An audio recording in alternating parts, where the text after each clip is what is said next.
மத்தி கருவாடு இல்லைன்னா வந்து நெத்திலி கருவாடு. நான் வந்து இப்படி நெத்திலி கருவாடும் இல்லை ஃபிஷ்ஷோ இதையோ வந்து எப்படி வறுக்கணும்னா,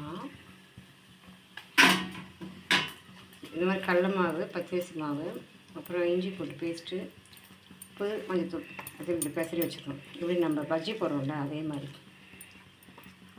வெங்காய பஜ்ஜி, உருளைக்கிழங்கு பஜ்ஜி, மிளகா பஜ்ஜிலாம் போடுறோம்ல அதே மாதிரி இந்த ஃபிஷ்ஷு நெத்திலி மீனுக்கு இல்லை மத்தி மீன் ரெண்டுமே முள் இருக்கும். ஆனால் நெத்திலி மீனுக்கு ஆமாம், இந்த மத்தி மீன் தான் ரொம்ப முள் இருக்கும். இது வந்து நெத்திலி மீன் தான். அது என்ன பண்ணணும், இப்படி வச்சுட்டு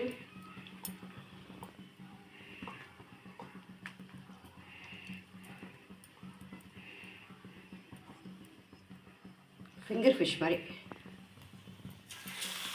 பொரிச்சு எடுத்துடலாம்.